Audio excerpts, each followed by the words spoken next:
สวรรค์นั้นงามแท้แม่เอ่ยสมดังคำสมเสยเขาเอ่ยกันว่าเวียงทองเมื่อยามใดเมฆไหลลอยละลองบ่เห็นหน้านวลน้องแล้วต้องพาใจอาวรณ์น้ำทองสีเนื้อนาลีได้สร้างบนบนปานใดเสริมส่งให้เจ้างามงอนเด่นเพียงใดห้องหัวใจเจ้าวางจากบนอายขาดคู่ซ้อนยามนอนแสนเศร้าโศกสัน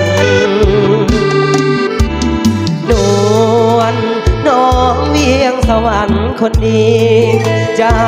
เป็นเทพีขวัญเมืองแห่งนี้มานานเนื้อนวลขาวผ่องสองห่วงแก้มเบ่งบานยามยิ่งได้บ่ปานยิ้มหวานละเลื่อนสื่นใจเวียงสวรรค์ฝันเจ้าให้งามเด่นแม้นสายใด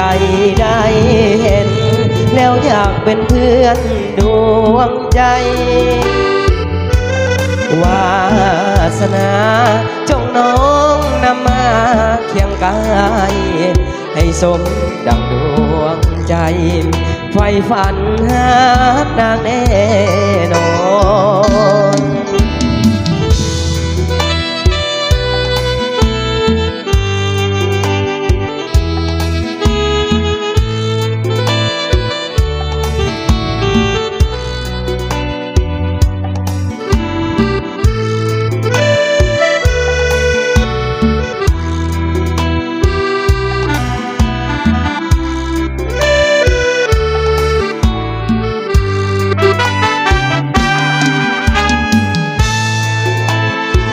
เวียงสวรรค์คนนี้เจ้าเป็นเทพีขวัญเมืองแห่งนี้มานานเนื้อนวลขาวผ่องสองผ่องแก้มเบ่งบานยามยิ่งได้บ่ปานยิ้มหวานละลื่นสื่นใจเวียงสวรรค์ฝันเจ้าให้งามเด่นแม้นสายใดได้เห็นแล้วอยากเป็นเพื่อนดวงใจวาสนาจงน้องนำมาเคียงกายให้สมดังดวงใจไฟฝันหานางแน่นอน